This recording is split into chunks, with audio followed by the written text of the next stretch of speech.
দ্বাদশ জাতীয় সংসদের এমপিদের শুল্কমুক্ত সুবিধায় আমদানি করা ৩৪টি গাড়ি নিলামে উঠছে। সংসদ ভেঙে যাওয়ায় এসব বিলাসবহুল গাড়ি নিয়মিত শুল্ক কর পরিশোধ করে খালাস করতে হবে সাবেক সংসদ সদস্যদের। এ প্রক্রিয়ায় খালাস না করলে নিলামে উঠবে এসব গাড়ি। এরই মধ্যে মোংলা কাস্টমস হাউস থেকে 4টি প্রাডো গাড়ি নিলামের প্রক্রিয়া শুরু হয়েছে। ইডেন বে কক্সবাজার সমুদ্র সৈকতের উপর নিজেদের একটি ঠিকানা। মাত্র ৫ লাখ টাকায় আপনিও হয়ে যেতে পারেন এই হোটেলের মালিক। ইডেন বে, আ কনসার্ন অফ ভাইয়া হোটেলস। বর্তমানে নাভানার মাধ্যমে শুল্কমুক্ত সুবিধায় আমদানি করা সাবেক এমপিদের 26টি গাড়ি চট্টগ্রাম বন্দরে রয়েছে। বিলাসবহুল এসব গাড়ির মধ্যে আমদানিকারক 3টি নাভানা খালাসের জন্য আবেদন করেছে। আরেকটি গাড়ির জন্য অন্য একটি পক্ষ আবেদন করেছে, যাদের পরিচয় জানা সম্ভব হয়নি। এছাড়া মোংলা কাস্টমস হাউসের শুল্কমুক্ত সুবিধায় আমদানি করা 4টি প্রাডো গাড়ি নিলামের প্রক্রিয়া শুরু করেছে। আগামী 25 নভেম্বর এই 4টি গাড়ি নিলামের কথা রয়েছে বলে নিশ্চিত করেছে Mongla customs house.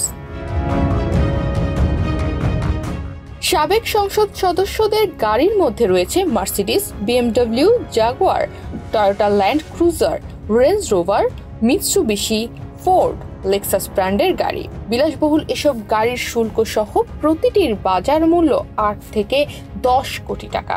গাড়িগুলোর engine capacity 3 থেকে 4,000 সিসি। সবচেয়ে কম দামের ল্যান্ড ক্রুজারটি আমদানি করা হয়েছিল 98 লাখ টাকার সামান্য কিছু কমে। শুল্ক দিতে গেলে গাড়িটির দাম পড়বে 8 কোটি 10 লাখ টাকা। আমদানি করা এসব গাড়ির বেশিরভাগই জাপান ও সিঙ্গাপুর থেকে আনা হয়েছে। স্বাভাবিকভাবে এ ধরনের গাড়ির ওপর 850% পর্যন্ত শুল্ক আরোপ করা হয়ে থাকে, কিন্তু এমপিরা এসব গাড়িতে পেতেন শতভাগ শুল্কমুক্ত সুবিধা। চলতি অর্থ বছরের বাজেটে এমপিদের শুল্কমুক্ত সুবিধা বাতিল করে সংসদে শুল্ক আরোপের প্রস্তাব উঠলেও এমপিদের বাধার মুখে তা বাতিল হয়ে যায়। সংসদ বাতিল হওয়ার কারণে এমপিদের গাড়ির বিষয়ে সিদ্ধান্ত নিতে এনবিআর এর মাধ্যমে মতামত দেয় আইন মন্ত্রণালয়। মন্ত্রণালয় বলছে, যেহেতু তারা আর সংসদ সদস্য হিসেবে অধিষ্ঠিত নেই, তাই কাস্টম আইন 2023-এর 94 ধারা অনুযায়ী এসব গাড়ির বিষয়ে প্রয়োজনীয় ব্যবস্থা নিতে পারবে কাস্টম কর্তৃপক্ষ।